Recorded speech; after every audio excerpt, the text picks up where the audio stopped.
Hello and welcome back to Newsroom Nigeria. This is where we give you hot, fresh, and sizzling news all day long. If you haven't subscribed to this channel, please do well to subscribe. Turn on the post notification bell so that you can be the first person to get notified whenever we upload a new video. Help us grow this channel by giving this video a massive thumbs up so that it gets recommended to other YouTube viewers all around the world as well. Lastly, leave your opinions in the comment section below. Without further ado, let's delve right into the details of today's news. El Rufai in trouble over his deadly comment on Christians. See what Khan begged God to do against him. The Christian Association of Nigeria, CAN, has strongly criticized Nasir El Rufai, the former governor of Kaduna State, for his recent remarks regarding Muslim dominance in Nigerian politics. In a viral video circulating on social media, El Rufai allegedly stated that the success of Islamic dominance in Kaduna had been replicated at the national level and would continue indefinitely. During an interview on Arise News, Reverend John Ayab, the chairman of CAN in Kaduna State, expressed his disappointment with El Rufai's statements, although he found them unsurprising. Ayab noted that the former governor has a history of making divisive remarks that have the potential to ignite religious conflict within the country. Ayab further emphasized, this video is authentic because that's who El Rufai is. Many of us have known El Rufai for making such statements, plotting these issues and masterminding these actions. We have been accused of opposing him for other reasons, but now God has exposed him to the Nigerian people. If you have known El Rufai for the past 20 years and watched this video, you would recognize the familiar El Rufai because he hasn't changed. He remains a chameleon, a pretender. The Kaduna State CAN chairman also criticized El Rufai's assertion that the victory of Bola Tinubu, a prominent Nigerian politician, was solely due to Muslim votes.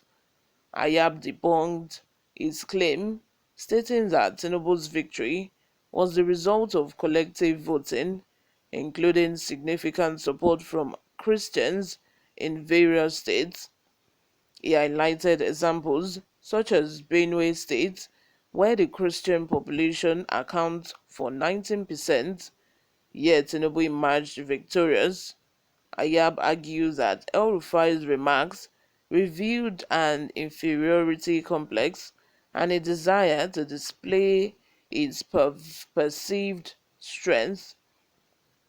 Ayab concluded by by urging Nigerians to understand the underlying motives behind El Rufai's comments, stating, and I quote, El Rufai is up to something, and I am going to review his agenda so that Nigerians can comprehend.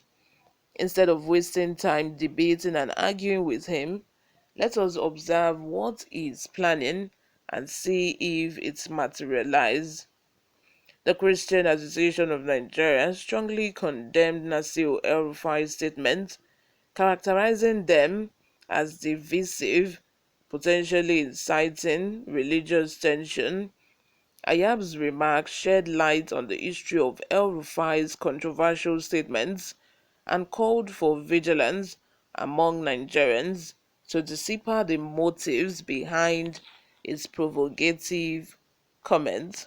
Wow, wow, wow. How can such, you know, person, such person of, high caliber come outside to make such statements, which means their aim, their motive is to dominate Christians, which is why a lot of people, when Tinubu announced that he was going for Shetima as his vice, which is why a lot of people oppose the Muslim ticket, because how can El Rufai, a politician, a learned person for that matter, how could he, make such divisive comments saying that gradually Muslims are now dominating Nigerian politics? How?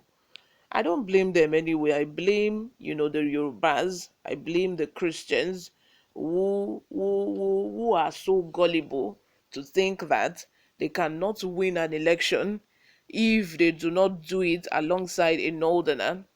It's high time people discard this kind of thoughts, this kind of opinion that when you're running for an office, you need to use a northerner to shock your body, to shock your side, so that you can get vote from the northern part of Nigeria.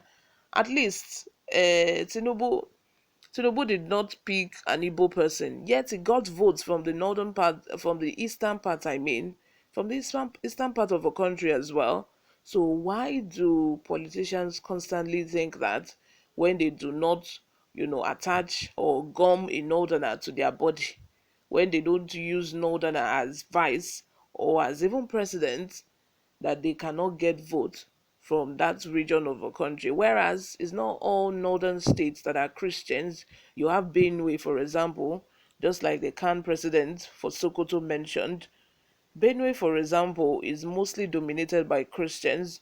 We have Kaduna. Kaduna is not even fully Muslim. Jos, we have Jos as well, where Christians are more dominant in these states that I'm mentioning. So it's high time for, Yorubas, Igbos, let us open our eyes, because gradually these people, according to him, I think they have an agenda of dominance, to dominate. They want to dominate the Nigerian politics, because I wonder why nobody is even thinking that he wants to dominate. All we are clamoring for here is that we want a better Nigeria. We want a good leader, someone who can do the country well, who can do the country proud. And yet Mr. El Rufai, former governor of Kaduna State, is saying that he's happy that the Northerners are finally dominating Nigerian politics. Who is talking about dominance here? You guys, let me have your thoughts in the comment section. What do you think about this statement by Nasir El Rufai? What do you think about it? Leave it in the comment section below. Subscribe if you haven't. Turn on the post notification bell. Share this video with your friends and family as well. I will see you in my next video. Bye for now.